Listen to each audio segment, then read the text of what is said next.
Let's face it, liberals are offended by everything. Right on. And they have zero sense of humor. Right on. Huh? Right on. It's the party game that pokes fun at political correctness and liberalism run amok. But making fun of them is hilarious for the rest of us. So play right on and mock the progressive left and their fake news media counterparts in a variety of categories, such as race hustle, the wussification of America, earth snobs, Islam abomination, Hollywood hypocrites, and campus coddling.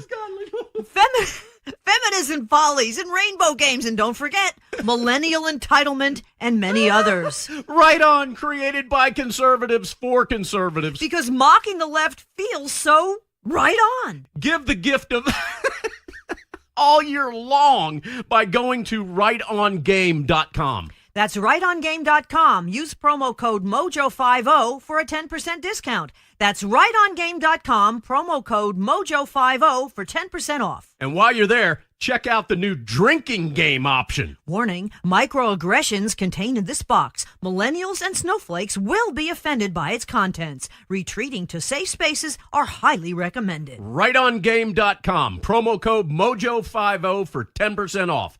RightOnGame.com. You can't handle the truth. The Denise Simon Experience. The Truth Matrix. Vetting, exposing, drilling down to the truth. Rolling Thunder, this is Hitman, Seat, over. Hitman, this is Rolling Thunder, Seat out. The Denise Simon Experience. Exposing politics, lies, demagoguery, spin, fraud. Grid to suppress, Mike Charlie, 4-3-5, 9er 2-1. Grid to mark, Mike Charlie, 4-7-3, 9er, 8-9er, out. Promoting individual situational awareness. Question, probe, notice, ask why. Mark smoke on the deck, 2 rounds HEPT, gas TOT 5-3.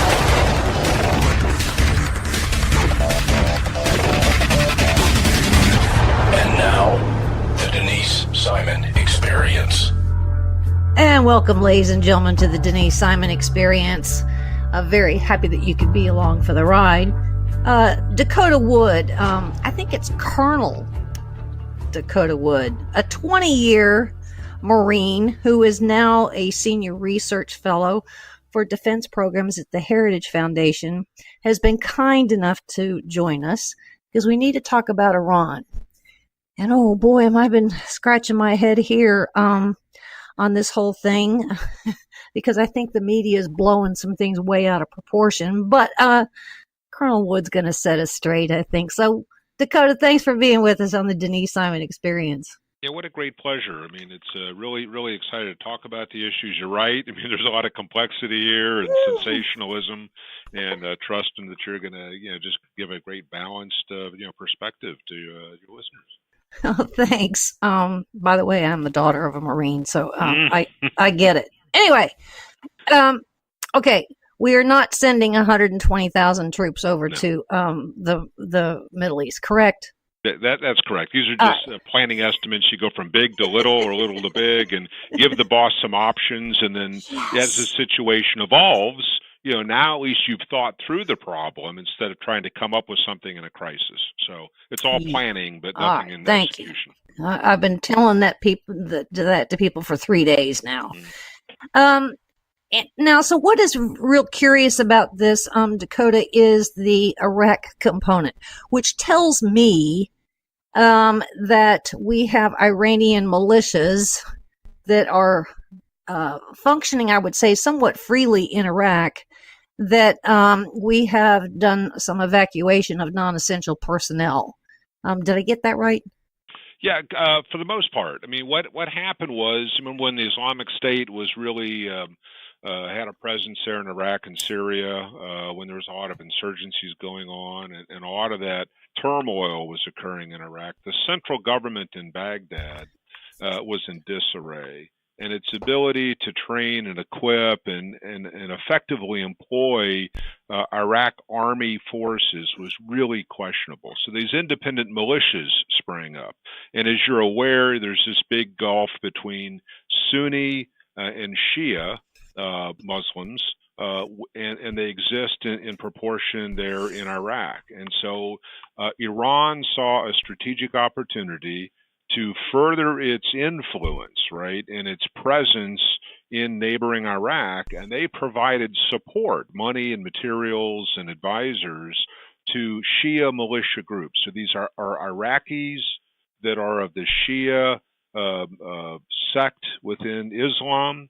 Iran was supporting them. So they're Iranian-supported Shia militia groups in Iraq. And so the U.S. assesses that this could be a mechanism through which Iran uses these groups to attack U.S.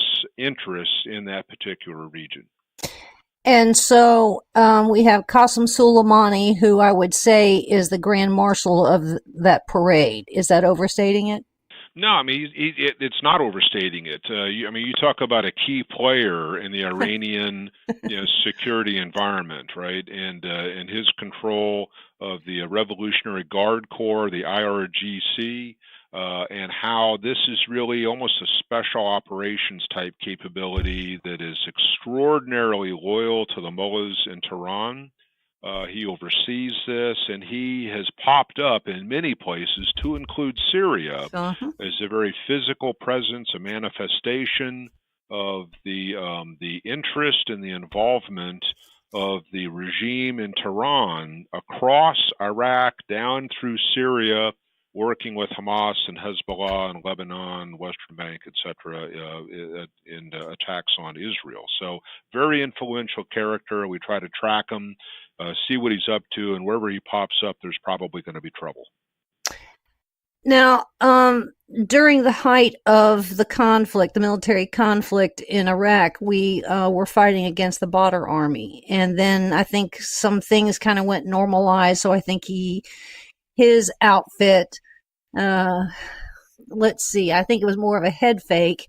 So we're going to kind of normalize things. They have a seat on the Iraqi parliament. But something tells me that he's kind of gone back. Did I get any of that right? Yeah, well, when a regime breaks down, when they're overthrown, so we defeated Saddam Hussein, it's kind of lawless. So where individual groups and individual leaders, like this fella, try to carve out their sphere of influence that they weren't able to do when there was an overarching central power. Mm-hmm. Now it's kind of every person for themselves, groups pitting themselves against each other. So this Badr Corps was an independent entity.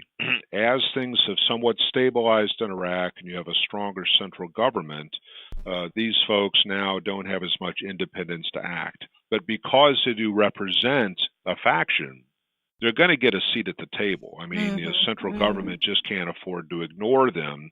So you have to include the various interests of various sects, ethnic groups within this country, and at least listen to what they're saying and not create too many enemies. This conservation of enemies is an age-old principle in diplomacy, and so don't make enemies if you don't have to. And so he hasn't gone away, but he's much less independent in his ability to kind of carve out his own controlled, semi-autonomous region. Now, the IRGC has got these cowboys out there on these fast boats, and they've been known to be moving some missiles where they're, I guess they're hanging out the back. Is that part of the threat matrix that we're looking at, that we sent so many assets there? It is. If you look at the Persian Gulf, if anybody was to bring up a map, it's not that big of a body of water when you talk about large warships of the type that the United States puts out to sea. So anytime you have a very large ship, even though the body of water might be big, it doesn't have sufficient room to maneuver. And these constrained bodies of water are much more suitable to small boat types of tactics. So Iran does have a fairly large fleet of these small patrol craft. You can mount machine guns and heavy weapons like grenade launchers, small anti-ship missiles, rockets of various types. And so where you have a large ship that can't maneuver quickly because of shallow waters, there's a main shipping channel that goes up through the middle, they're kind of limited. And so if you can swarm these things with these small, very fast maneuverable patrol craft, it causes real heartache for large Navy sorts of vessels. So this is a threat item that the U.S. Navy has to be very aware of, and how do you counter that? And usually countering that is the use of helicopters, air power in some way, and close-in weapons systems that our ships field. But if you got 30 targets out there, it's hard to track and engage all of them at the same time. So we're trying to mitigate any kind of a deja vu on the USS Cole. Yeah, exactly. I think what you'll see the Navy doing is keeping its ships out in the Arabian Sea and the Gulf of Oman, outside of the Persian Gulf proper. Okay. And where you have to cover things inside of the Persian Gulf, that's going to be with our own small boats, and we do have some in that area, but it'll be more the role of air power. So using aviation assets to protect either shipping or keep an eye on what the IRGC's naval component is doing is a much safer way to do that without hazarding a large surface combatant from the U.S. Navy. So we're in lockstep with the IDF, or the IDF, meaning the Israeli Defense Forces, in lockstep with the United States. So I think the Israelis are certainly looking at any transport of weapons through Iraq into Syria, which means that they have to be keeping a keen eye on the Golan Heights, I would think. But then we have the Yemen component. But the one thing that seems to be missing here, Dakota, is Lebanon. Nobody's speaking of Lebanon. Why not? Well, Hezbollah, I mean, they control the whole southern half of that country. They're a political entity as well that are part of the confessional government there in Beirut. So Hezbollah is very much still in the game, and they've increased tenfold the number of rockets and missiles they have. If you think back to 2006, and they had the big war between Hezbollah and Israel, their weapons numbered in the tens of thousands. Multiply that by a factor of 10, right? So they get direct support from Iran. Hezbollah has also been active in Syria with Iranian encouragement when all the mayhem was going on there, right, with the various groups, the anti-Assad forces that we were supporting in a role to attack Islamic State, what Bashar al-Assad was doing, and how Iran was trying to insert itself into that mix. So you probably heard the term the Shia Crescent, stretching from Tehran in Iran through northern Iraq, down through Syria, and into Lebanon as a way to extend this Iranian Shia influence the land across bridge. The Middle East. Absolutely. So it takes them all the way from Iran and even further east into Afghanistan, westward across that big swath of that region into Lebanon, up to the very border of Israel. Something tells me, and I may be way off base on this one, but because we're not hearing in any kind of news snippets the country of Lebanon or Lebanon being mentioned in any way, that almost tells me that that is where our focus is, and we're not saying it because we don't want anybody to know that. Am I way off on that? No, I don't think you're off. I mean, I think it's one of these things where the major actors are set because Hezbollah has such a significant hold on power and physical control of the southern half of Lebanon, from Beirut down to the Israeli border. There's nobody challenging them. So there's no tumult. There's no independent actors running amok. You have a pseudo-state-like entity in Hezbollah. Israel can interact with them as they would any other state.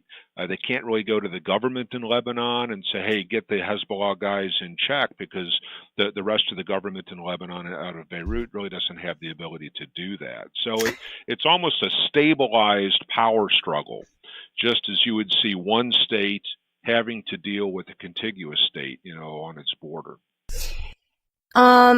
If you were to be part of the mission planning here, the other country that's really not mentioned too much in all of this is Saudi Arabia. What conversation would you be having with Saudi Arabia in this? Well, Saudi Arabia is somebody we can work with as opposed to the regime in Tehran. Saudis have a lot of practices that are just anathema. I mean, they're just a complete violation of American values. We don't behead people.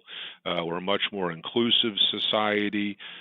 So how they deal with their population and what their population tolerates, cutting the hands off of somebody who has stolen fruit from a market, we just don't. That's not our way. It's something that's part of the culture in Saudi Arabia.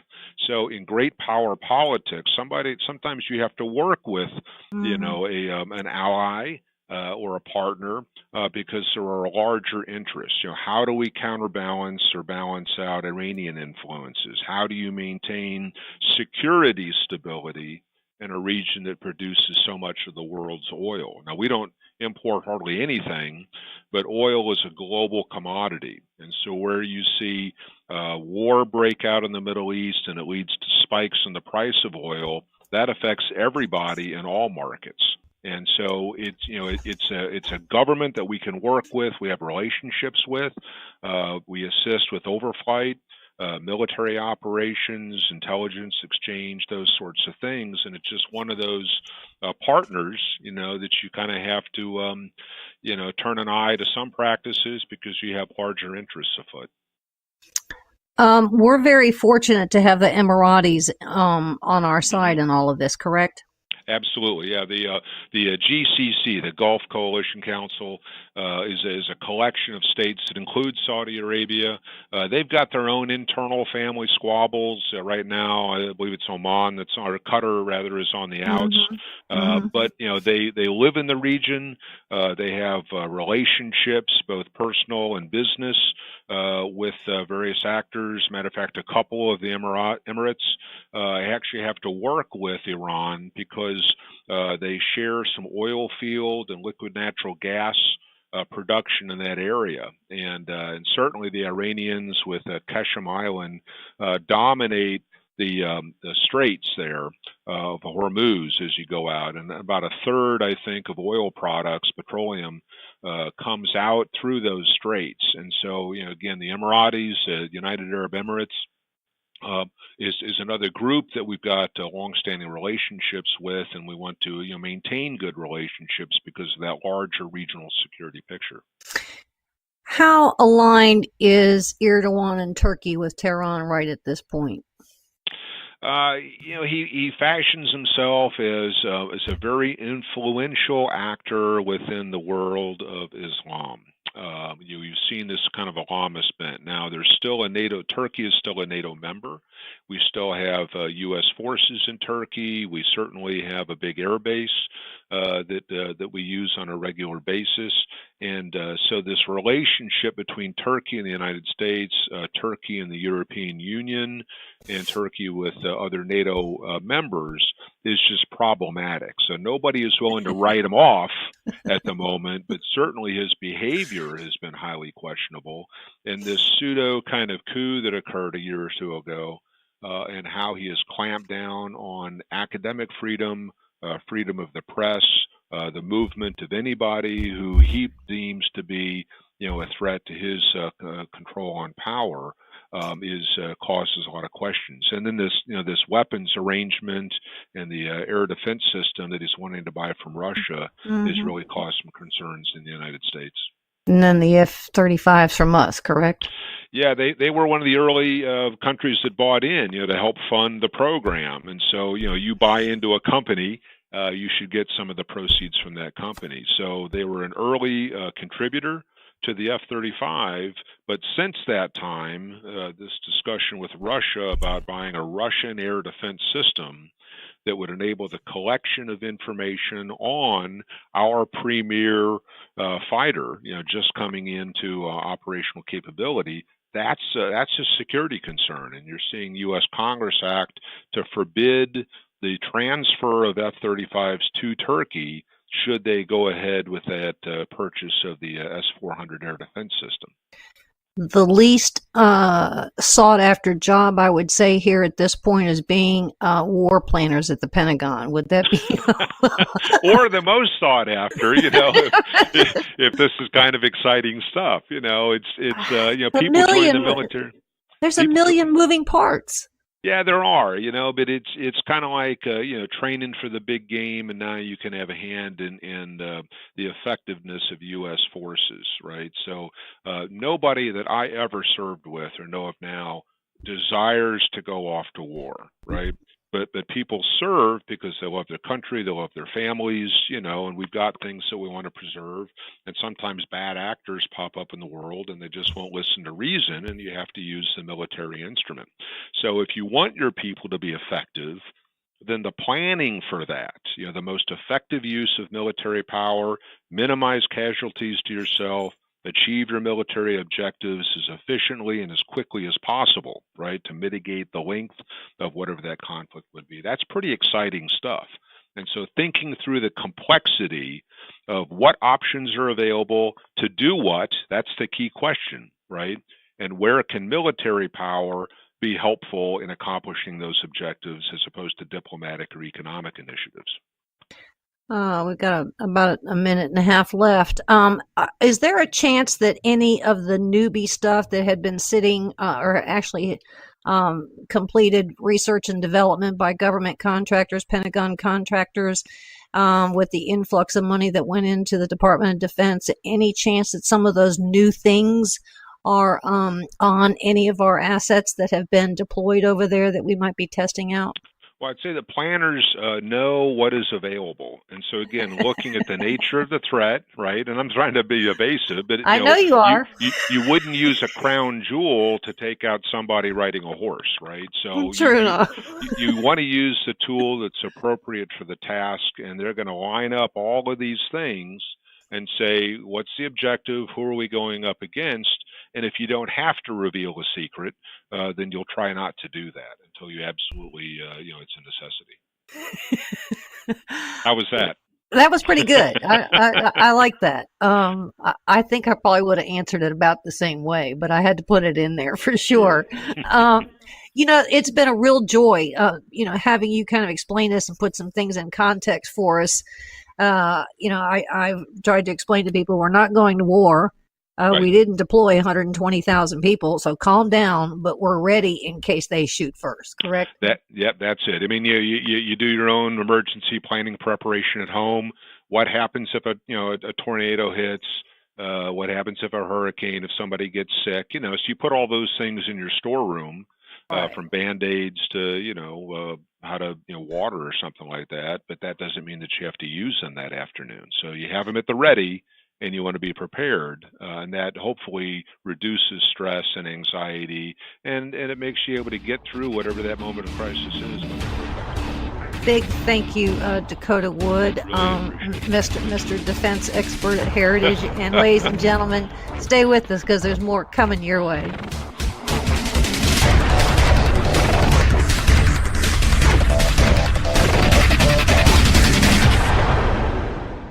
This is Don Newen with Cowboy Logic Radio, and I carry my Sig Sauer 9mm every day. It's like a MasterCard. I never leave home without it. And I'm glad you do, given that you work in Atlanta every day, talking about a rough place to work. Well, Donna, I would say that most of our beloved Cowboy Logic Radio listeners not only own, but carry their weapons, too. It's just the thing to do nowadays. So do I, Don. And we need to share with our listeners a fantastic weapons company, Tar River Arms. Oh, and I should mention, they were founded by United States Marine, enough said, right? Badass-o-matic. TarRiverArms.com. That's TAR Riverarms.com. Tar River Arms, America's first virtual gun store, makes it easier and more comfortable than ever to purchase your firearm online. And through 3D interactive experiences, you can even view and inspect that gun you're purchasing. They even have weekly specials that eliminate shipping and broker fees, Donna. Great guns, great prices, and great service. And remember, Tar River Arms is veteran-owned and operated. Don, would you expect anything less from a Marine? No, ma'am. At TarRiverArms.com, you can search by caliber, manufacturer, and firearm types. Revolvers, semi-automatic pistols, including your SIG, Don, short barrel rifles, long rifles, shotguns, and NFA silencers. They even have very hard to find products such as the H&K MP5. Totally badass. Tar River Arms have some of the coolest high-end tactical weapons made, all at great prices. TarRiverArms.com, U.S. Marine owned and operated. Hoorah! Hey gang, did you know that the big cellular companies fund liberal causes and candidates, not Patriot Mobile? You're correct, Donna. Did you know that the big mobile companies have spent over $100 million to elect liberal candidates? They also fund liberal causes, agendas, and organizations such as Planned Parenthood, not Patriot Mobile. Here's how it works. You, our beloved Cowboy Logic Radio listeners, pay your cell phone bill every month. Then Big Mobile takes your money and gives millions to liberal candidates who authorize subsidies to provide free cell service, Obama phones, to do-nothings who vote for more liberals so they can keep getting more free stuff that you pay for. Not Patriot Mobile. So here's how you fight back. Switch to Patriot Mobile with unlimited plans starting as low as $20 a month and stop funding the big cellular companies. Feel good about funding the right agendas. Every dollar you spend makes a statement. What message are you sending? And it's easy to switch. You can even keep your same number, and they've got great nationwide coverage that includes Double D Ranch. Visit them online at patriotmobile.com or call them at 1-800-A-PATRIOT. And for any of the guilt-ridden liberals, that's 1-800-272-8746. Created by conservatives for conservatives. Their name says it all. Patriot Mobile. Do it now. patriotmobile.com or 1-800-A-PATRIOT. Ladies and gentlemen, what message are you sending?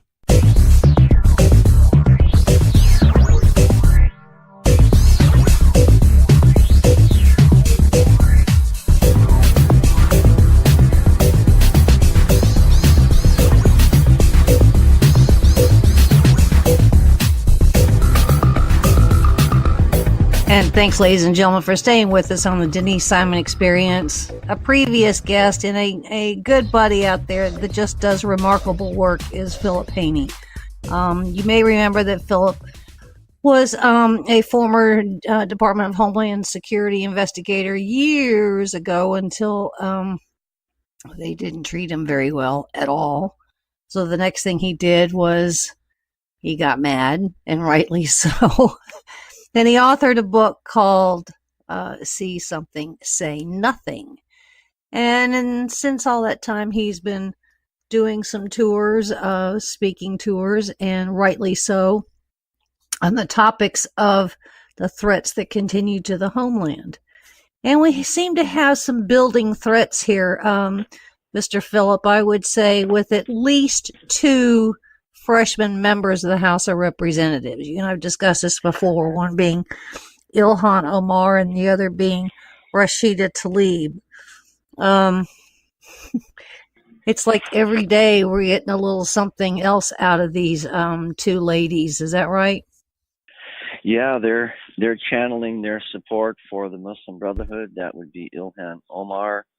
She was supported by Council on American Islamic Relations while she ran for her position in the 5th District in Minnesota. I was there in the state for 9 weeks, and I watched the entire run-up to the midterms. And then in the primaries, I was in Michigan, and I watched Rashida Tlaib run for her office along with Keith Ellison, another pro-Muslim Brotherhood candidate. But Rashida Tlaib's forte is the Palestinian issue. So between the two of them, you got a left hook and a right cross. You know, you're either supporting the Muslim Brotherhood or you're supporting the Palestinian cause, and they back each other up virtually, as you say, every single day. Both of them, I would say, are actually rather cautious with their words, but the words are hyperbolic enough to impart two messages, one anti-American and two anti-Israel.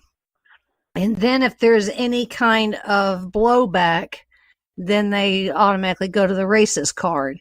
But I'm of the notion here that both of these women are, since they're getting a little bit bolder each time, they're really kind of testing all of us and even Pelosi and others in Congress. And the other part of that, I think it's also for fundraisers for money to come into their campaign. What say you? I call it stretching. Okay, that's a pushing the good word. boundaries. Yeah. Mm-hmm. They're normalizing what would have been unacceptable previously at least within the active political arena, meaning elected representatives. Every time they say something that is overtly anti-Semitic or overtly pro-Hamas or pro-Muslim Brotherhood, they have instant backup. And that's the reason why they keep doing it. If Nancy Pelosi just put her foot down, rather than turning, for example, when Ilhan Omar made her blatant comments about anti-Semitism and dual loyalties, just putting a stop to it right there. So it's actually a kind of a psychosis that's saturating into the Democratic Party. And everybody seems to be trying to outdo each other, who can be the most outspoken, the most dramatic, because it is like stretching a rubber band. And then when they make a compromise, okay, we'll be more careful about what we say from now on. It seems normal. They've stretched the boundaries of what we accept. And the Democratic Party is going through this process on a whole.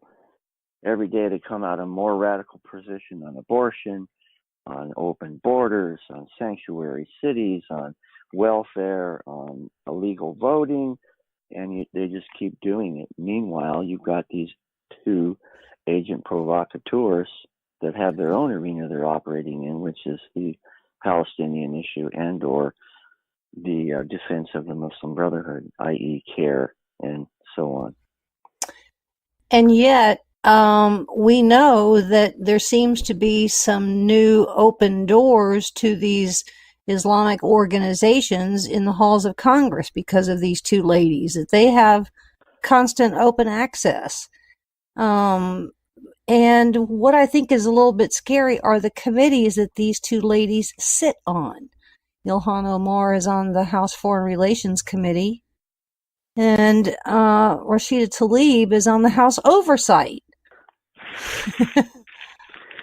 Both of those are a little scary for this kind of thing, right? Yes, except that it's not so new because, I was in intelligence in the Department of Homeland Security, and I worked in the National Targeting Center in outside of Washington, D.C. It so happens that the organization that I focused on during my entire career was the Muslim Brotherhood. And I tracked the individuals, the leadership, and the organizations all during my career. And that started, DHS was initially organized in 2002 and then formally inaugurated in March of 2003. And that whole time I was working on the individuals and organizations affiliated with the Muslim Brotherhood. And I saw the transition throughout the Obama administration of individuals that people like myself, intel officers, had actually put information into the classified database on the leaders of CARE and ISNA and NAIT and Assembly of Muslim Jurists of America, Muslim Students Association, all of them, hundreds and hundreds and hundreds of records. And yet when the Obama administration got in place, they began to delete those records, and then they began to bring those very same people into positions of influence and authority within the structure primarily of the executive branch. But by the time it was done, they had saturated throughout the law enforcement branch of the federal government as well. And the very people that were leaders of these Muslim Brotherhood organizations were the ones that were determining policy. So I've seen these guys parade up and down the halls of Congress, the Longworth building and the Cannon building and the Rayburn building, and over on the other side, the Hart building at Senate, for 15 or 20 years now. Openly affiliated, known people connected to Hamas, literally Hamas, a globally designated terrorist organization, walking up and down the halls of Congress, gaining influence with elected representatives. So it's not really new. It's just that these two individuals are very open about it, more so than anybody else in the past. When it comes to declaring the Muslim Brotherhood a terror organization, there's some renewed chatter that Trump has assigned a team to look at that. It takes a lot of agencies to do that. And yet we do have some allied countries that have already done that. The one that has talked all the way around it, but has come very close to declaring them a terror organization is Britain. And yet we're not quite ready to kind of light that fuse. Why not? It's like a transmission, they're really, really complicated. They have all kinds of gears and moving parts. And I'll tell you the main gears in this particular transmission that have to be, put in place in order for the designation to go through. It would include the Department of Justice. In other words, the Attorney General have to be on board. Holder never was, but I believe Barr definitely will be. The next one is FBI. That's law enforcement. The Treasury, because the Treasury is involved in designation of terrorist groups as well from the financial side of the equation. So you have three already: DOJ, FBI, Treasury. Then comes DHS. DHS has to be involved in Department of Homeland Security, specifically my part of the agency, Customs and Border Protection, because we're the ones that actually have the authority to literally talk to these people when they travel and cross the border. And the other one is the entire executive branch, meaning President Trump and his counterterrorism team, Bolton and so Pompeo. Pompeo is Secretary of State, which is another agency. Secretary of State is the one that issues visas.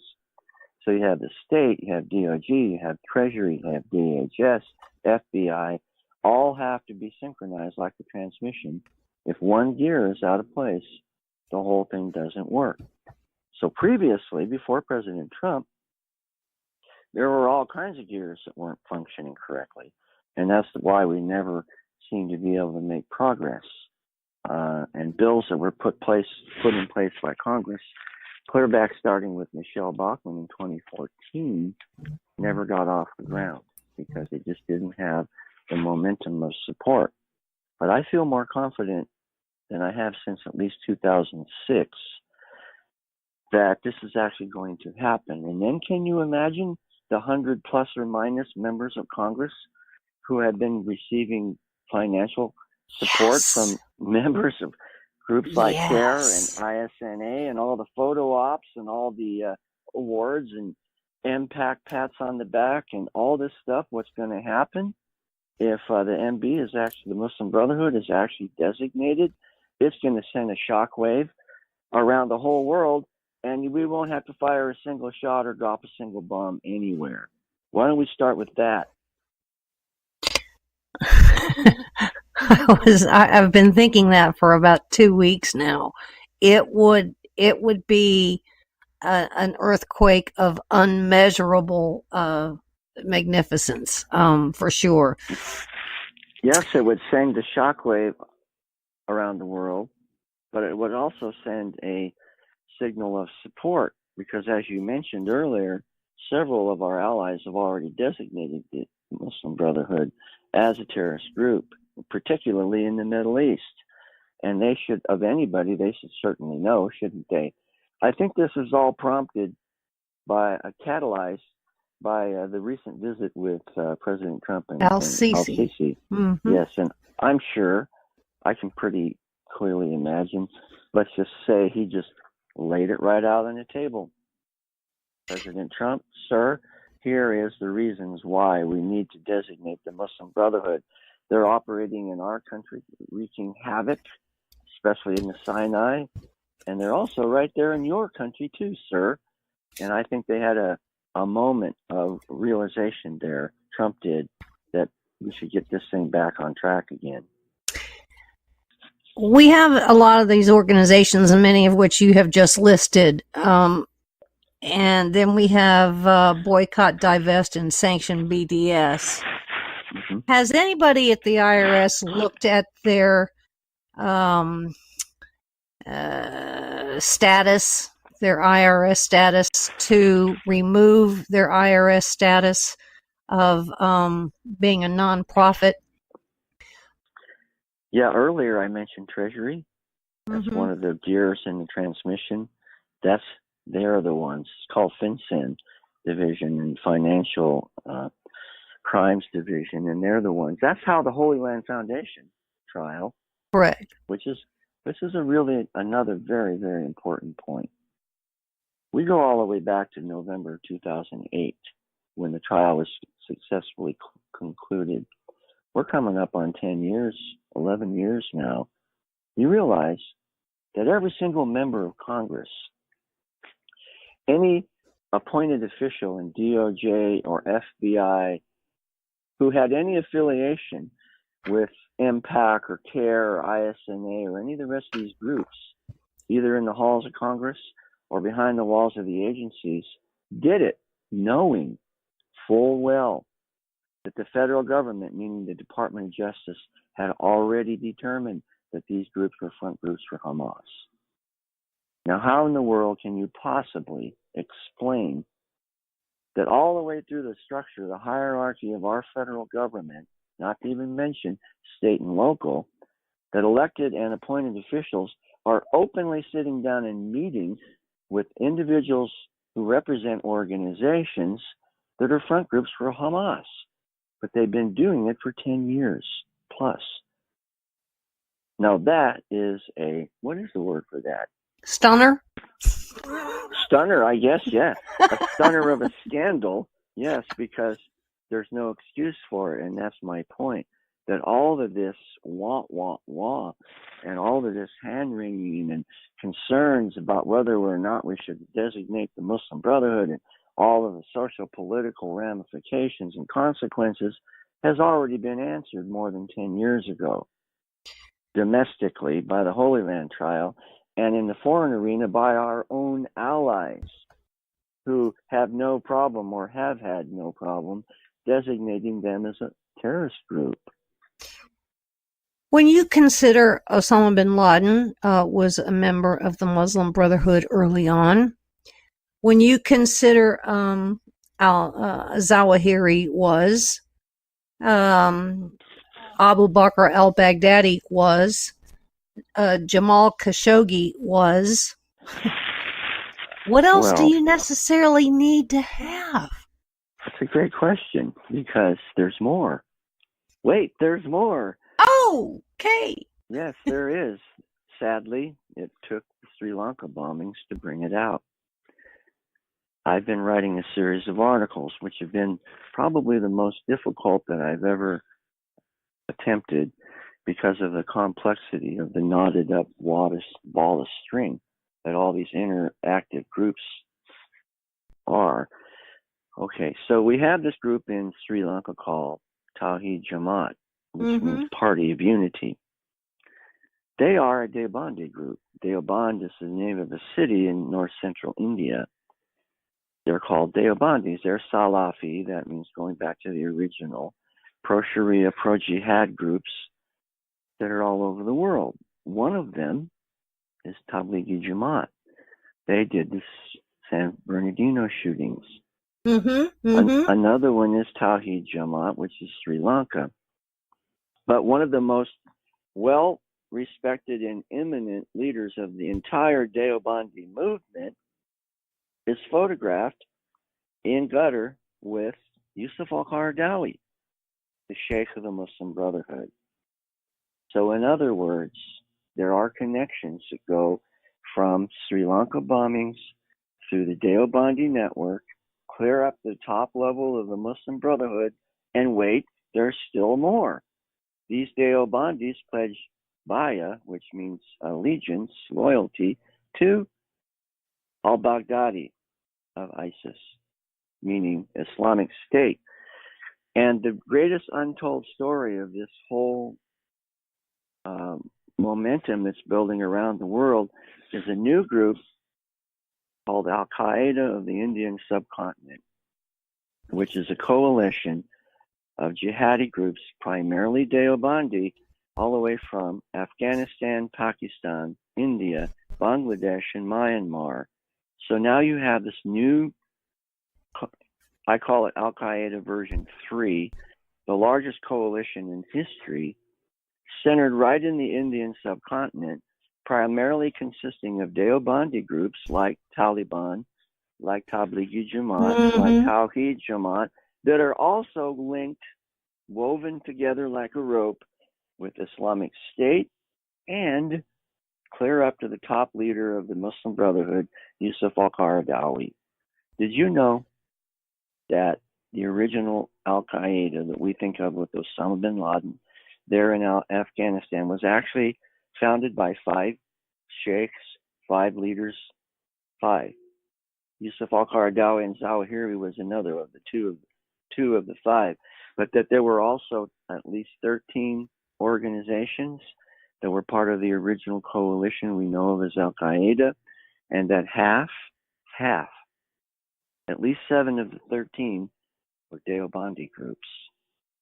There's been an entire branch of Al-Qaeda that's been operating virtually invisibly. That's called the Deobandi branch of Islam. That's San Bernardino, that's Sri Lanka, that's Orlando, and now, because of these tragic terrorist attacks, they have finally come into, a more visible light. But all the talk that we've been doing about over the years, the threat is Al-Qaeda and radical Islam and all the things that we've been hearing has essentially ignored half of the entire equation. Up until, I hope, sadly, because of places or events like Sri Lanka now, San Bernardino, Orlando, have brought them into light. And that's what we need to focus on. That and the tens of thousands, and I mean that literally. There's at least 30,000 madrasas in Pakistan alone, where these young boys are being trained from the time they're kids till they grow up to be one of 3 things: an imam, a lawyer of Sharia law, a specialist in Sharia law, or a fighter on the battlefield. That's the 3 directions they will go out of from the madrasa. And there's tens of thousands of them across the Indian subcontinent. So the center of gravity is this madrasa system. And that, to bring us all the way back to where we started, is the case that the Obama administration shut down when I was working for DHS. And that's why I wrote the book, See Something, Say Nothing. It started with San Bernardino. And now it's been proven, sadly, by Sri Lanka. Exactly the same thing as happened in Sri Lanka happened in San Bernardino. So yes, I'm still involved. I'm still talking, and I intend to continue doing this because it's a live story. It is a live story. Yet. It is a live story. You're exactly right. And when you consider Ilhan Omar or Rashida Tlaib, they don't get asked those questions. They kind of step over them, or they already have, I would say, a very twisted, slanted response that was clearly crafted by either the Muslim Brotherhood here and or CARE, correct? Well, yes, they're what I call Novocaine words. It's a strange thing to see from the law enforcement officers.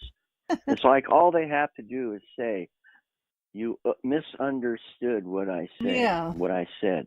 And all of a sudden they're insulated from any responsibility.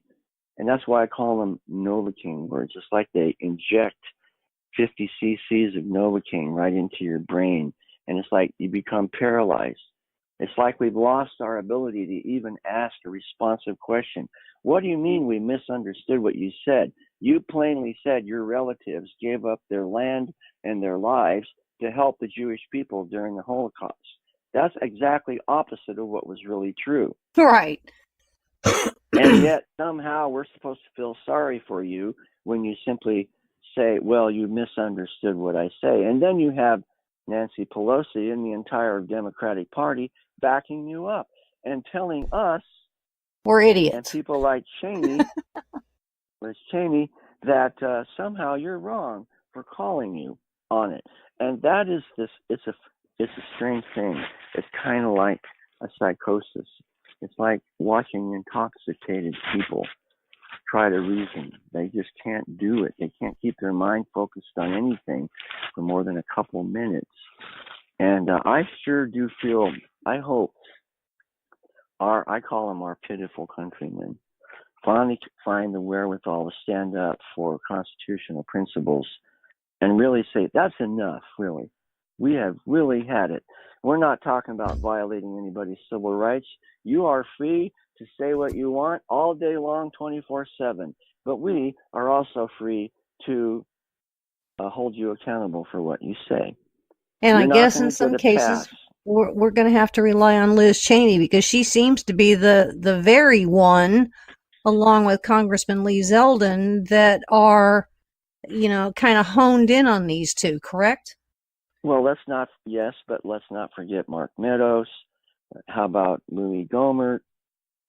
He's been doing a great job for years, standing up and on the floor and making speeches to literally nobody.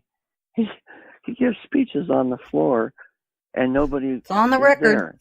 There. But it's on the record, and that is the most important thing. That's what I learned when I was active duty. I'd send memos up the chain of command documenting exactly what happened. Did I expect to get a nice, polite response back? Nope. But that wasn't the point. Right. It was like what you just said, to put it on the record, and it is there. It has now become part of history. Well, ladies and gentlemen, a big, huge round of applause to Philip Haney, author of See Something, Say Nothing. We love your perspective and your dedication and loyalty to this whole issue. So thank you for all of this. I love it that you're always agreeable to come on and explain it for us. And ladies and gentlemen, there's more coming your way, so stay with us.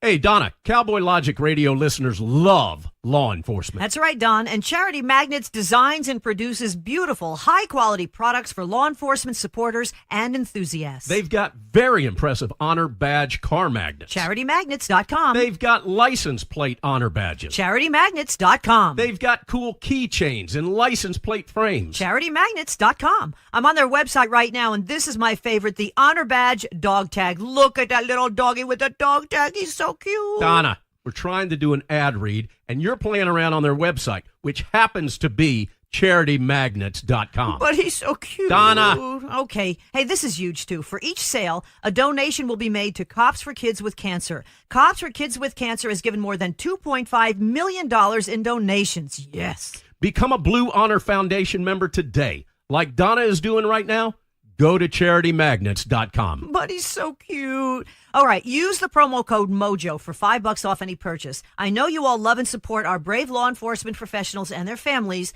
Show your support today by going to CharityMagnets.com and check out that little puppy. He's so cute. Hey, Don, can we go to the pound, get another rescue dog, please? Pretty No, please? Donna, no.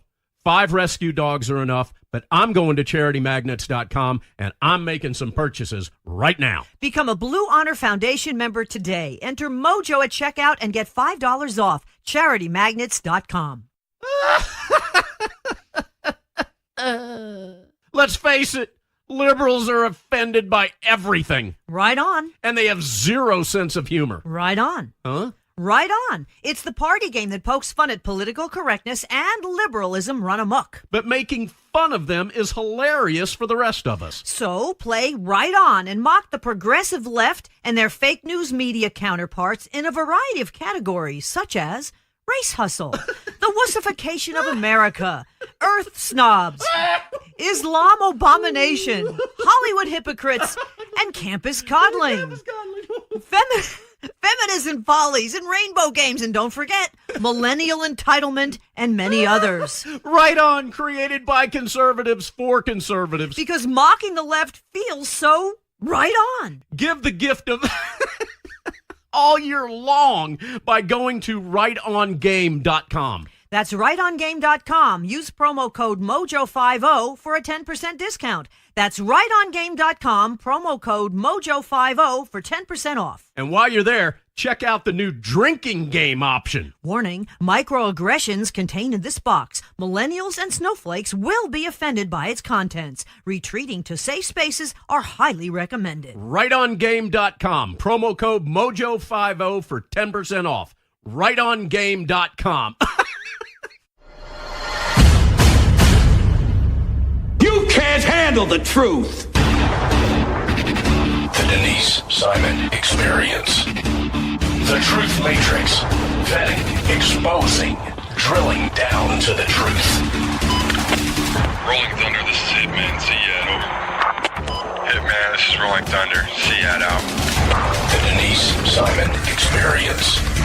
Exposing politics, lies, demagoguery, spin, fraud. Grid to suppress. Mike Charlie 435-9er21. Grid to mark. Mike Charlie 4739er 89er out. Promoting individual situational awareness. Question, probe, notice, ask why.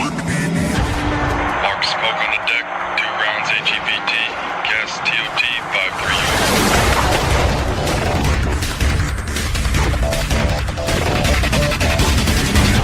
And now, the Denise Simon Experience. And thanks, ladies and gentlemen, for hanging with us here on the Denise Simon Experience. Partisanship, a divided nation, I guess polarized. So what did I do? I called on our friend Seton Motley, who did a great job on Saturday on Fox and Friends. So congratulations for that one. Well, it was Monday. It was Monday. Was it Monday? Oh, sorry. Yeah. They're all the same right to me. Okay, look. The Democrats are just they're just partisan. That's just where we are. So, Seton, we need some help from you. We need some advice. How do we push back, or how do we neutralize them? I'm not sure. I mean, you got to have Republicans run better campaigns. There's no earthly reason. Look, first of all, I think the entire Orange County flip in 2018 of Republican to Democrat was stolen. They have a new system in it's called ballot harvesting. You're now allowed to ballot harvest in California, and 2018 was the first year that it was legal. And what you can literally come in with a pickup truck with a bed full of ballots and turn them all in. And you combine that stupidity with they have mail ballots, and what they do is they go to dumpsters behind apartment complexes and take all the ballots people threw away, and then you harvest them, you vote and harvest them and take them in. Is that what was done by Stacey Abrams in Georgia? I don't know if it's legal in Georgia. I don't know what the law is in Georgia. I know about the law in California. So anyway, yeah. So that's the first thing. We never should have lost control of the House, but the Republicans lost because they are inert, and they were inert again. But now that it's totally out of control, partisanship. I mean. What you've got, it's gotten to the point now, and this is what I wrote about in the piece. They just this week announced, the Democrat majority has announced that they've got a rural broadband task force. They didn't put a single Republican on it. Which is interesting because, of course, what happened in 2016? The rural parts of America got even more red than they were before, thanks to Donald Trump. Mm-hmm. So they're completely, the Democrats represent urban areas, big cities, and they're exclusively on the broadband task force, and not just Democrats, but a lot of progressive Democrats, which of course is completely antithetical to rural America. How many progressives come out of rural America? So that's how partisan it's gotten. they have a rural broadband task force with no Republicans on it, even though Republicans represent the overwhelming majority of rural America. All right, so what do we have to do? We have to kind of create war rooms in all of these states, and well, you just got to run. You got to run better candidates. You got to run better campaigns. You got to be more active while you're in office and do things rather than just prance and preen around and do oversight theater and legislation theater, and it's ridiculous. The main problem, everybody thinks term limits solves things. It doesn't solve anything. All you do is replace an old Nancy Pelosi with a young Nancy Pelosi. Right. The problem is gerrymandering, where they're picking us, we're not picking them. 400 of the 435 House seats are gerrymandered so badly that the general election is a foregone conclusion. It's 60+% Republican or it's 60+% Democrat. And so the only thing that matters is the primary. So what does that mean? That means you've got diehard base voters on both sides choosing 400 of the 435 seats. And as a result of that, they can't compromise for anything. Because if they compromise at all, they'll get primaried by someone to their right or their left and be removed from office the next time. I think what really scares me, and I want some help from you on this, is the tactics that the Democrats have used. I mean, obviously we started off with the Russian collusion thing, but then we went through the tactics of the Kavanaugh thing. Now we're going through the tactics of gerrymandering, which is kind of happening in behind the curtain here that not a lot of people are paying attention to. The point being is that they are working on a wide scope. I mean, they're in a real battlefield here, and we're not even out of the locker room yet, right? Yeah, they are much more serious about this than the Republicans seem to be. I don't know why that is, but that seems to be the case. And unfortunately, I don't see that changing at all anytime soon. We're as divided today as I think that this country has ever been since probably the Civil War. So as a consequence, I don't see there's anything coming together. I don't even think a piece of legislation, even though it might be a bipartisan piece of legislation. Well, look, they can't even get the stupid infrastructure bill off the ground. Right. And I'm opposed to it, but it's huge spending, so you would think that they could get that going, and apparently they can't. So this isn't very hopeful here, Seton. It looks like 2 years from now it's going to look just like today. Is that right? Well, yeah. I don't think they're going to have any legislation passed between now and then of any significance. And yeah, I mean, you've seen this now since. I mean, the Republicans were guilty of it since at least 2010 when they said, "Give us the House and we'll repeal Obamacare." So we gave them the House. Oh, give us the Senate and we'll repeal Obamacare. So in 2014 or 2012, we gave them the Senate. Oh, we need the White House. So we gave them the damn White House, and they didn't repeal Obamacare. So it's always the next election. The next election. It's the next election. We need the next election. And as soon as they win the election, they immediately start talking about the next election. So yeah, it's ridiculous, and like you said, I don't see a whole lot changing in the interim. So if you are the Republicans, or you the conservatives, or the Tea Partiers, we need some true talking points to spread around with the radio hosts and the TV anchors and whatnot. What kind of talking points do we necessarily need to use? Do we just talk about their conspiratorial tactics and their weaponized tactics? Well, it's the same things we've been saying for a long time. Unfortunately, it's not. It's not. They're gerrymandered in. They know. What you see happen in these primaries is a smaller scale version of what happened to Bernie Sanders in 2016, where the DNC rigged the race so he couldn't win. Well, that's what happens in a lot of these gerrymandered districts. They try to control it. You occasionally have some insurgencies, like Dave Bratt beating Eric Cantor, who was in leadership, and and upsetting somebody. But the two parties go into the primaries and lock down a candidate and say, this is the guy. And so, because they know the general doesn't matter, so they have to control the primary process. And that's what they do. They go in, they choose their designated candidate, they lock down the primary, he wins, she wins, and then they go to a fait accompli general election, and the establishment's parties have locked down most of those things. You see a little insurgency on the left. That's where Ocasio-Cortez came from. That's where Ilhan Omar came from. Rashida Tlaib is I don't know if you've seen the Young Turks on television. Oh, yeah. They partnered up with some people.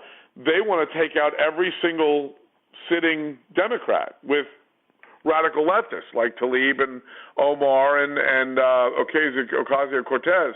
And that's going to be help. That, to me, that's the most optimistic thing to look at is they won three high-profile. They put in three high-profile people with almost no money. I mean, it was kind of a notion idea, and it actually worked. And as you know, political success engenders money support. So they're going to have a ton of money behind them in 2020 to put these freak shows in place. Meanwhile, Nancy Pelosi is going to spend, not her directly, she's going to obviously use third party so her fingerprints aren't on it. She's going to spend $9 million if she has to take out Ocasio-Cortez. Not because she disagrees with her ideologically. It's a thorn in her side. As dumb as Pelosi is, she's politically pragmatic. And she can't have this woman popping off all the time. Mm-hmm. So she's going to spend a ton of money and kill Ocasio-Cortez.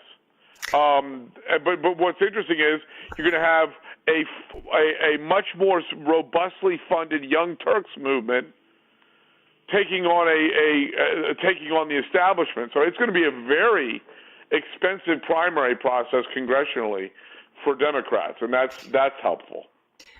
To our own detriment, I mean, we tend to, watch the races within our own state and or district, but that are we shooting ourselves in the foot for not paying attention to, the voting district of Alexandria Ocasio-Cortez or Rashida Tlaib? I mean, we need to really be paying attention and putting some pressure on those voters. I mean, we're seeing that some of these voters up there in Minnesota were freaked out about what Ilhan Omar turned out to be, correct? Yes. Again, Ocasio-Cortez, I think there were 17,000 total ballots cast when she won the primary. I mean, no one was paying attention. So, she snuck up on Crowley, the guy she ousted. Yeah. So, again, no one was paying attention. They just assumed Crowley was going to win, and then it didn't happen. We obviously need, if you're going to do this, you need to pay attention to more than just your area, because if you want a majority, you have to concentrate on more than just your area. That's the math. So you're suggesting, and I think it's right, kind of what I'm inferring here, and that is that we kind of go down the list of the juniors that are got moved into the House, and we need to kind of go down that list and see what they're necessarily all about, where they've been voting and whatnot, and then we need to go look at Iowa or go look at Minnesota and say, hey, make sure that you don't put this person back in there. I mean, we have to look at the entire country, correct? Yes, that's exactly right. Is this race going to, coming up for 2020, going to be 2 times the volume of dollars that we saw in 2018? Well, of course, it's a presidential, so that, I guess filtering that out of the equation. I do think because of what you saw on the Democrats, I don't, the Tea Party really infused extra money and energy in primaries, and of course 10, which was the surprise year, and then 12 and 14.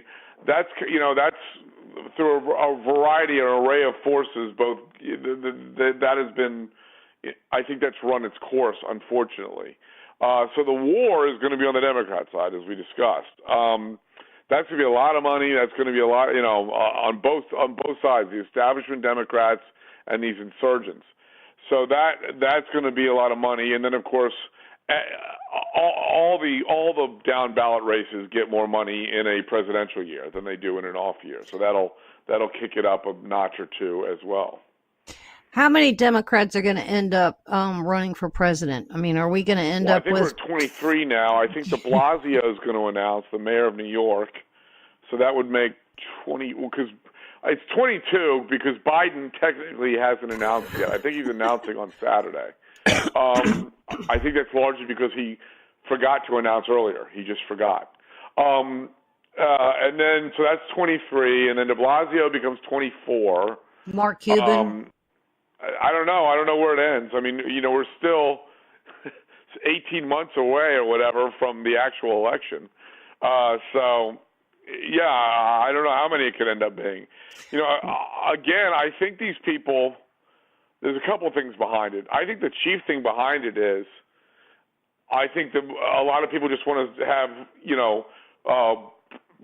2020 presidential candidate on the, after their name. I think that's, for a lot of these people, that's all they're accomplishing with this. Where is, Castro's money coming from, or where is Buttigieg's money coming from? Well, some of these lower candidates. A lot of it's grassroots. I mean, you don't get $6 million in a day like Beto did. With one big donor. I mean, it's a bunch of small donors. There's some big ones too. Don't misunderstand, but it's small donors contributing, and again, that's helpful for them in a lot of ways because if their small donors are giving $25-50, they can go back to them, throughout the process before they hit the cap. So. How many are going to come out on top after the debates? I mean, do you think half will fall out? You can't answer that yet because, there's so many candidates. You have to wait and see how the DNC handles the debates. How are they going to do this? Say there's 24. With 20, de Blasio and Biden make 24. Let's say there aren't any more. There's just 24. Do you do 3 of 8? 3 debates of 8? Do you do 2 of 12? I mean, how do you handle this? It's a juggling act. So you can't really predict how the debates are going to affect things until we know how they're going to do the debates. So, do we use the fact that Ocasio-Cortez is more popular than Pelosi as an arrow in our quiver, or do we? Are you sure that's true? Well. I see Ocasio-Cortez's polling is cratering. I do see some of that, but now that she's kind of teamed up with Bernie Sanders. The more the average American learns about her, the less they like her. So, I don't think she's, I don't think she's that popular. So do we go after people like Adam Schiff and Jerry Nadler? Well, yeah, these guys are a giant pain in the ass, and so, yeah, but the problem is they're in gerrymandered districts. We can't beat them, and the only people who are going to beat them is if they field a young Turk candidate in their district and pull it off. We're not going to beat them. Their districts are unrepublicanable. They cannot be Republican. So we really have like San Francisco, Chicago, and New York that are going to really run the election process. What you're watching is at a congressional level, what the presidential race would look like if the Electoral College was removed. Well, we know that's not going to happen. It does.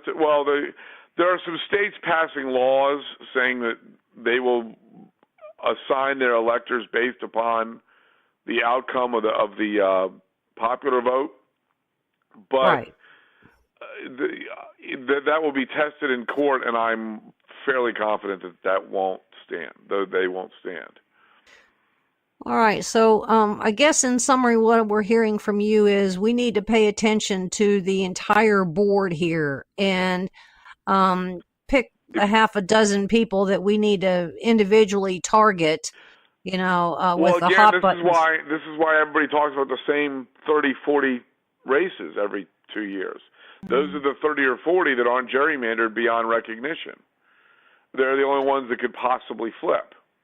No one saw the Orange County things in California happening. Right. But again, I think that was just, they finally put together the right combination of fraudulent voting laws and flipped them artificially. That ballot harvesting is it's just atrocious. I would like to see the Federal Election Commission go in and examine that and say, well, how are you possibly doing this? How can you let people show up with, a truckload of ballots and go, here, I'm turning these in? It's just absurd. It was like, more than a decade ago now, going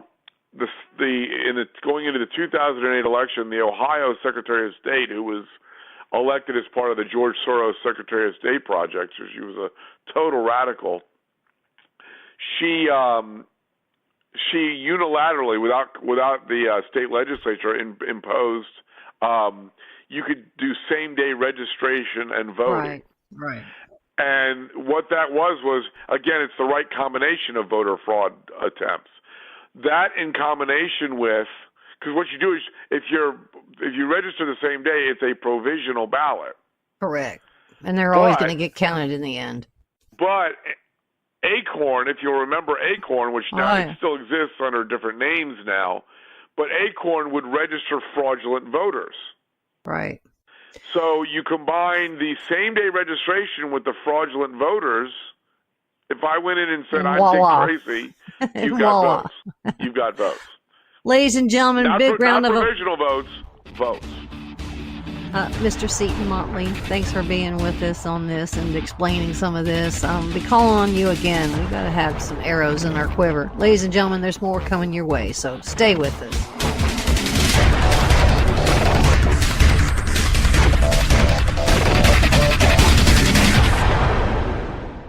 This is Don Newen with Cowboy Logic Radio, and I carry my Sig Sauer 9mm every day. It's like a MasterCard. I never leave home without it. And I'm glad you do, given that you work in Atlanta every day, talking about a rough place to work. Well, Donna, I would say that most of our beloved Cowboy Logic Radio listeners not only own, but carry their weapons too. It's just the thing to do nowadays. So do I, Don. And we need to share with our listeners a fantastic weapons company, Tar River Arms. Oh, and I should mention, they were founded by United States Marine, enough said, right? Badass-o-matic. TarRiverArms.com. That's TAR Riverarms.com. Tar River Arms, America's first virtual gun store, makes it easier and more comfortable than ever to purchase your firearm online. And through 3D interactive experiences, you can even view and inspect that gun you're purchasing. They even have weekly specials that eliminate shipping and broker fees, Donna. Great guns, great prices, and great service. And remember, Tar River Arms is veteran-owned and operated. Don, would you expect anything less from a Marine? No, ma'am. At TarRiverArms.com, you can search by caliber, manufacturer, and firearm types. Revolvers, semi-automatic pistols, including your SIG, Don, short-barrel rifles, long rifles, shotguns, and NFA silencers. They even have very hard-to-find products such as the H&K MP5. Totally badass. Tar River Arms have some of the coolest high-end tactical weapons made, all at great prices. TarRiverArms.com, U.S. Marine owned and operated. Hoorah! Hey, gang, did you know that the big cellular companies fund liberal causes and candidates, not Patriot Mobile? You're correct, Donna. Did you know that the big mobile companies have spent over $100 million to elect liberal candidates? They also fund liberal causes, agendas, and organizations such as Planned Parenthood, not Patriot Mobile. Here's how it works. You, our beloved Cowboy Logic Radio listeners, pay your cell phone bill every month. Then Big Mobile takes your money and gives millions to liberal candidates who authorize subsidies to provide free cell service, Obama phones, to do-nothings who vote for more liberals so they can keep getting more free stuff that you pay for. Not Patriot Mobile. So here's how you fight back. Switch to Patriot Mobile with unlimited plans starting as low as $20 a month and stop funding the big cellular companies. Feel good about funding the right agendas. Every dollar you spend makes a statement. What message are you sending? And it's easy to switch. You can even keep your same number, and they've got great nationwide coverage that includes Double D Ranch. Visit them online at patriotmobile.com or call them at 1-800-A-PATRIOT. And for any of the guilt-ridden liberals, that's 1-800-272-8746. Created by conservatives for conservatives. Their name says it all. Patriot Mobile. Do it now. patriotmobile.com or 1-800-A-PATRIOT. Ladies and gentlemen, what message are you sending?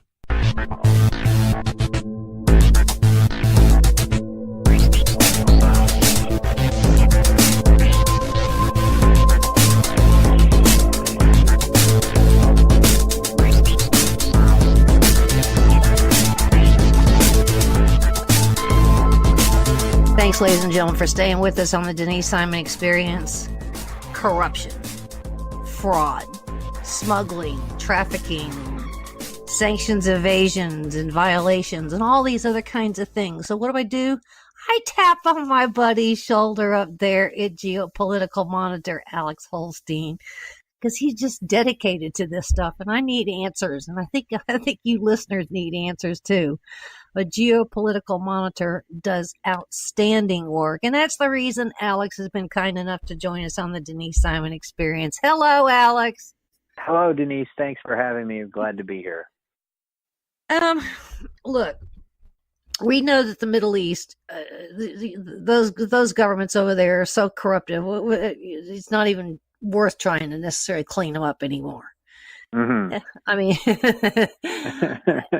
Afghanistan, forget about it. Libya, forget about it.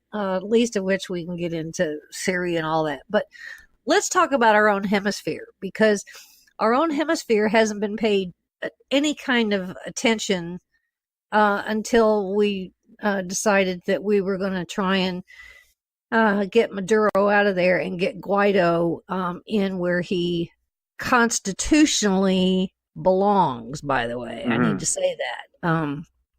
Because of their own constitution and parliament, if you have a fraudulent election that goes to the next person in line, kind of what we have here, which in this case was Juan Guaido.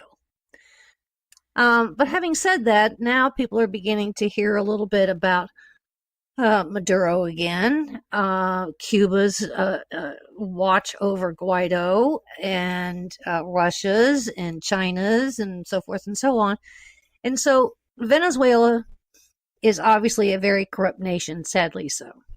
Mm-hmm.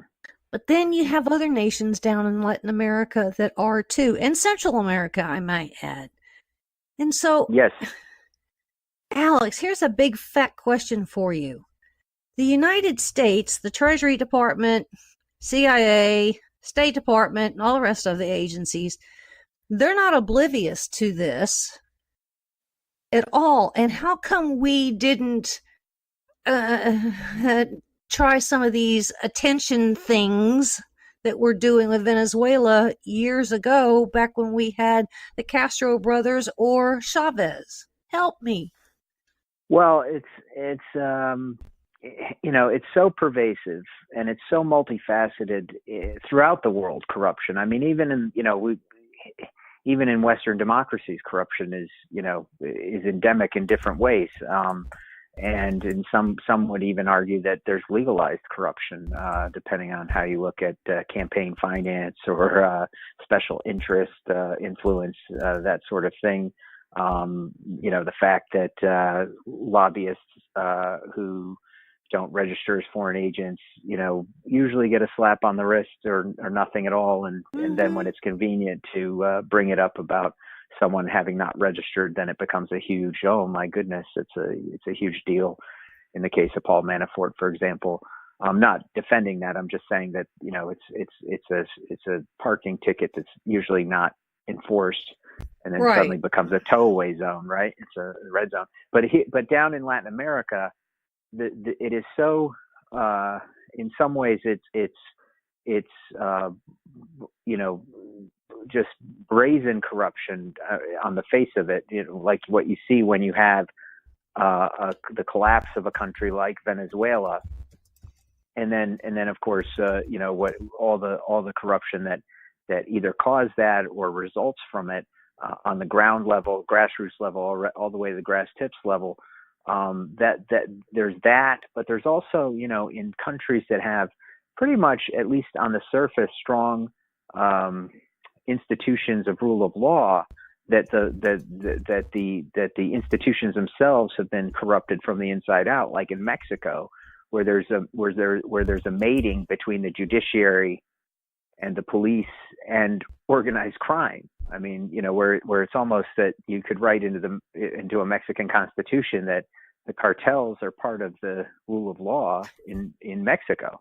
You know, and that's one type of corruption. And then there's, of course, in the type of corruption that's sort of more white collar down in Brazil or Argentina, where nothing can get done unless you bribe an official. If you want to get out of paying exorbitant taxes, you bribe the tax man.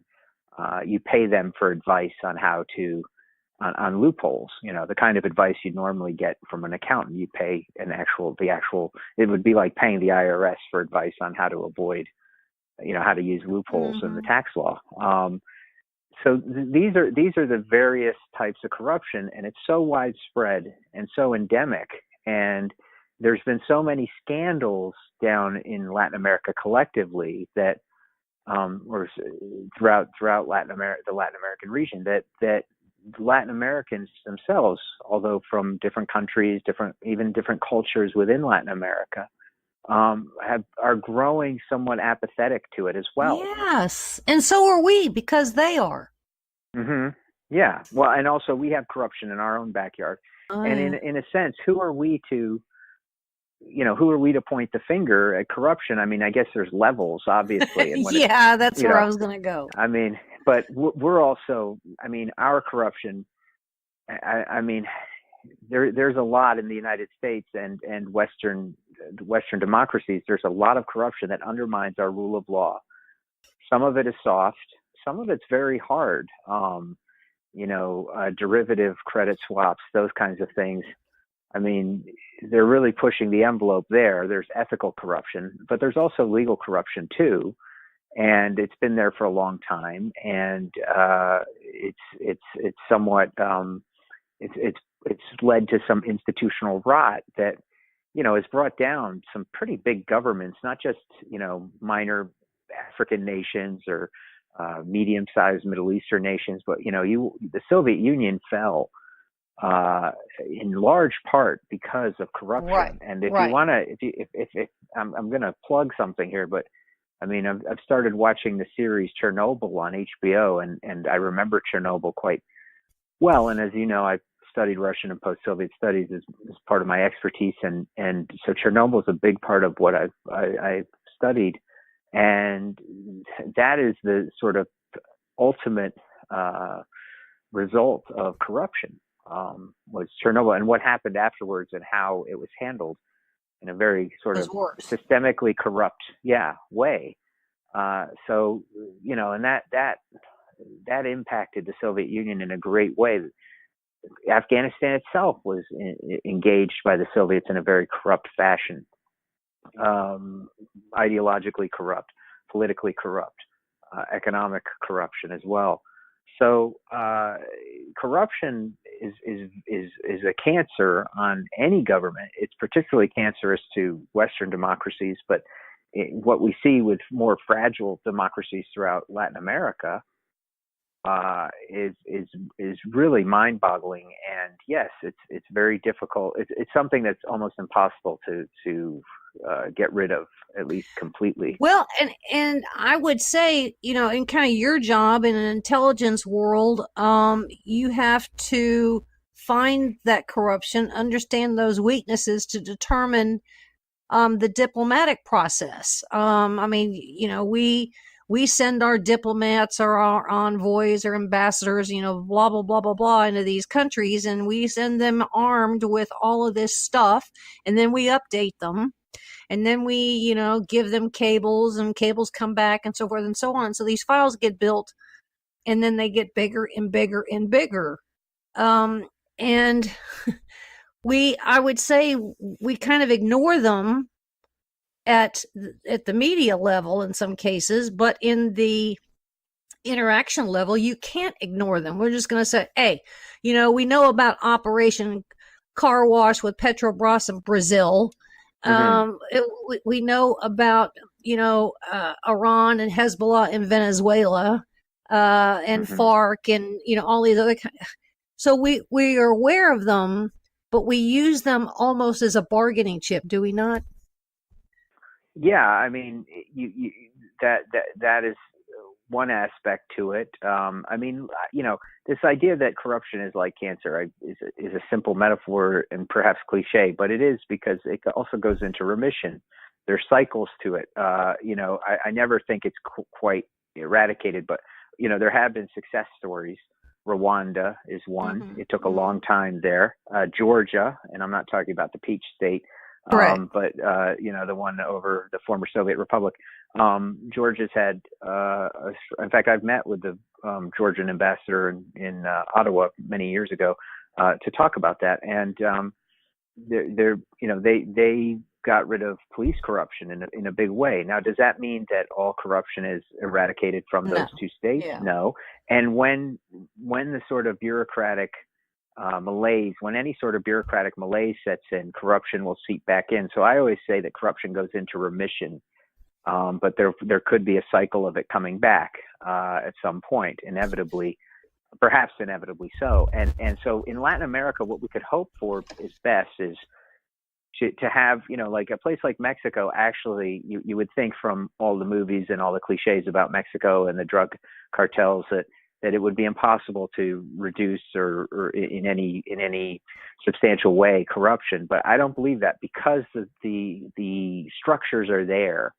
In a place like Venezuela, it's a much harder ask because it's imploded, and the institutional rot has the whole place is crumbling, the government's crumbling. So there is going to be a much you're rebuilding from ashes. Whereas in a place like Mexico, the structures are intact. You really just need to route out, and identify where you can plug the sort of gaps. Alex, is it a stretch if I say that rogue regimes, rogue governments, corrupt nations partner with other corrupt nations, like what we're necessarily seeing, for instance, in Venezuela? They obviously deal with Cuba, Iran, China, and Russia. Oh yeah, they love hanging out. It's like with each like other. It's like the Legion of Doom on Super Friends. It's like they called it the axis of evil when it was suddenly North Korea, Iran, and Iraq, which was kind of weird. Our pseudo conservative friend David Frum coined that phrase, or claimed to have coined that phrase. I didn't agree with that then, but I do agree that there is sort of this, these kind of countries like to hang out with each other. The rogues kind of, they like super villains. They like to hang out with each other. So yeah, that happens. They also like to hang out with bad guy groups. A place that is, a country that has a sort of rogue nation is going to be much more willing to host terrorist groups, for example. They're going to be much more willing to engage with organized crime, and you see that all over the world as well. But then again, if you look at the history of the United States, you have in a very stable, superpower, you've had the government engaging and cooperating with the mafia when it was convenient to do so. The Italian La Cosa Nostra. So, I guess everybody does it a little bit. Can you be a little bit pregnant? Well, I don't think so. So, But there is a meter to corruption, and as far as metrics are concerned, then yeah, I mean, like in the United States, you kind of don't have to worry so much about getting pulled over for a bribe from the police officer. You get pulled over and you might get a ticket, and you could consider that a bribe that is an official one to the state, but that's really just opinion. It's illegal. If you're breaking the law, speeding, you pay a fine. But in places like Mexico or elsewhere, you might get pulled over and you didn't do anything, and all of a sudden it's $50. I pulled you over for the whatever the toll is on the road. Well, in a country like Colombia, Colombia, had a high rank of corruption and fraud and all the other stuff. And it appears that over the years, we've been able to help Colombia clean itself up. And Colombia, I think, has become more normalized of any of the countries necessarily in Latin America, Central America. And yet you have one that it's okay, we got one, but we have to, we have Peru. It's a big one. It's a big one. Maybe we have Peru. I think we're necessarily working with Bolsonaro in Brazil. Was that who? He's in Brazil, right? Yeah. To kind of help clean up that mess. But we have Argentina, Nicaragua, Ecuador, Guatemala. and it's just so if you've got El Salvador, Nicaragua, and Honduras. Yeah, thank you. Look, I don't know how we could use that same model that we necessarily use with Colombia, but that's going to take another generation, right? Yeah, absolutely. I mean, I think Colombia, if I were to, prioritize, if I'm the United States, I would say let's use the Colombian model on Mexico, because Colombia was very much, in a similar situation in terms of you have these, cartels. You had the Cali cartel, you had the Medellin cartel, and they were brazen. They were absolutely brazen in their behavior, to the point that Pablo Escobar took down an airplane that he was taking over the government. He was going to plunge the country into complete destabilization eventually if he had been allowed to continue, along with FARC. And they were able to deal with that and mitigate FARC at the same time, and route out some of this corruption, or at least tamp it down to the point where they can be a functioning, thriving nation. One that I find it at the retail level, it's very telling when I hear a lot of my friends saying that travel that, oh yeah, I'm going to Colombia on vacation, I'm going to Medellin. I mean, who would have thought 30 years ago or 20 years ago that that's where you go on vacation? Even actually, to be honest, yeah, even like 15 years ago, there was a guy, I think he's XSAS, wrote a book about the world's most dangerous places, a travel guide for going to the world's most dangerous places. It was kind of tongue in cheek. And Colombia was definitely on the list. And Medellin was one of the kidnap capitals of the world. Yeah. Now Americans go down there and they Airbnb, and they're having a good time down there. Which is great. That's so wonderful to hear that. And you got Costa Rica and you got Belize. They're all right. Yeah, for sure. My fear is that they soon won't be all right. And Ecuador is not bad. Correct. Now, in the case of Mexico, on the heels of the El Chapo Guzman trial in New York, I would think, with all of the evidence that was presented and the testimonies that came out at the end of that, and from the end of that case, we would have enough to go to the leadership of Mexico and go, all right, look, here's the deal. We send you guys a whole bunch of money in USAID, the Meredith Initiative, and all these other Millennium Challenge, all these other kinds of things. So, hey, Mexico, what do we do? What do we do to stabilize you? Are we doing some of that because of this influx of migrants coming up through Mexico from Honduras and Guatemala and El Salvador? Well, we should be. How effective we are at communicating it is another story. At the top level, I mean, we have, right now we're not in the, we're focused on somewhat inwardly on securing the border, as we should be. I mean, the America, before we can start telling or helping Mexico fix itself, and Mexico's got to do it for itself. I mean, Colombia had a lot of American help, but they collectively decided we're going to fix our country. Mm-hmm. Mexico's got to decide that too. I don't know how much more diverse Mexico is compared to Colombia. I think it's a bit more diverse in culture and just between its regions, the different groups that exist, the cadres. I think it's a little even more complex than what Colombia dealt with, which makes it a little bit more complicated to fix. But I do believe that the institutions probably as strong, if not stronger, than Colombia's, and we just need to shift the collective will. But America can't lead that initiative. No, we got to in any way that's going to be taken seriously. Although you never know. I mean, the new leader of Mexico, who's highly left wing, I mean, he may be the anti-corruption answer, the anti-corruption antidote that they need in terms of a radical sort of policy to tamp it down. And I think the goal has to be to tamp it down and suppress it, not to overpromise and underdeliver, but take incremental phase steps that show substantial change, substantial impact, but not overreaching. Well, it's kind of interesting because, Trump runs over there along with all the other envoy people to have these summits with little Kim Jong-un and saying, hey, North Korea, let me show you how wonderful and terrific your country really can be. And, we tease them with the videos and rightly so. I mean, this is what North Korea can be.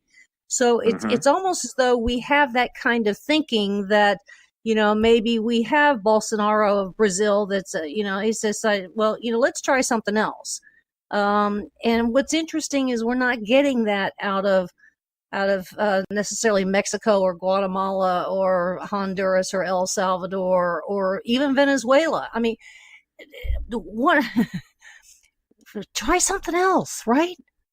Absolutely. I mean, Venezuela is kind of a lost cause. I mean, the problem with Venezuela too is, it's another example of in my view, the CIA, and this isn't to down the operative level people at CIA or even the analytical people who are directly involved, but probably the leadership, the bureaucracy of the CIA, the political bureaucracy, which I think is pretty much exaggerating. 75% of the 75% of the agency bloat is bureaucracy, and then there's 25% that is actually operational. And that, what I mean by that is that what I'm getting at is the CIA should be much smaller, and just focused on, instead of Washington politics, focused on doing gathering intelligence and conducting covert operations. And I think that we were asleep at the wheel with what is going on in Venezuela. That's another problem with having, when they say 17 U.S. intelligence. Why do we have 17 U.S. intelligence? Why don't we have 3 or 4? Yeah, right. We need a domestic security service, a foreign intelligence service, and a code breaking outfit, and law enforcement to back up the domestic security service if we separate it out. I don't know what your fourth would be. That's how I would split it up. But if you have the geospatial. Yeah, good point. Yeah, geospatial. But you could roll that. I mean, you could roll that capability into into CIA. But they need to. That's what I believe the intelligence community should be. Why do we have these 17 Well, your point is well taken, because I mean the matter of Maduro, getting the baton from Chavez was not a new thing. We knew that it was going to go into an absolute, tailspin. Right. So we could have headed this thing off, I think, a long time ago without all the other suffering and whatnot. Clearly, if we go after Mexico for the corruption there and so forth and so on, that we use as a model, whatever that may be, we could end up bringing down pretty much the government of Mexico. But I would say at least plant the seed in these countries. I don't even think we have a full slate of ambassadors for all countries yet either, which is yet, I would say, another problem. But given the agenda that we've taken on with Iran here recently, I think the equation, the thinking of the State Department with the National Security Council at the White House and the other, associated agencies, I think the thinking is correct when it comes to, say, Iran and certainly North Korea. So I think some of these other rogue nations are necessarily raising some eyebrows on this. What say you? Yeah, absolutely. I mean, I think I think we have to be careful about how we engage, rogue nations. We don't want to get into a situation like we did with Iraq ever Correct. again. Correct. I think, it's much better. I use the movie Heat as an example with Robert De Niro and Al Pacino. There were two kinds of robberies that De Niro's 10 crew seconds. did in that film. They would do, okay, no problem. They'd go in on the prowl, or they'd go in strong. And we need to go in on the prowl with these countries, less strong. Ladies and gentlemen, big, huge round of applause to Alex Holstein. I hate cutting him off because the conversations get so good. But thanks for being with us, Alex. And ladies and gentlemen, it was fun having you along for the ride. And we'll see you again very soon.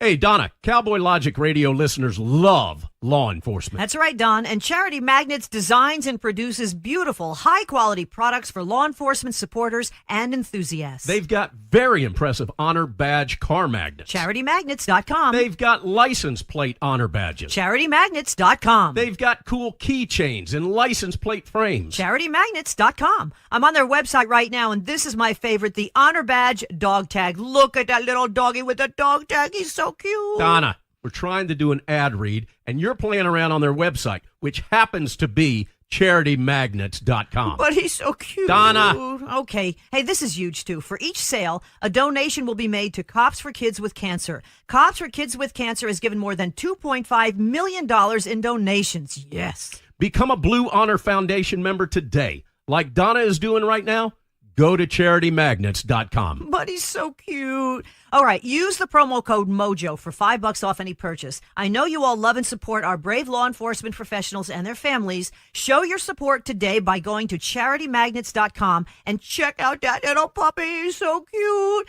Hey, Don, can we go to the pound, get another rescue dog, please? Pretty No, please? Donna, no. 5 rescue dogs are enough, but I'm going to CharityMagnets.com, and I'm making some purchases right now. Become a Blue Honor Foundation member today. Enter MOJO at checkout and get $5 off. CharityMagnets.com.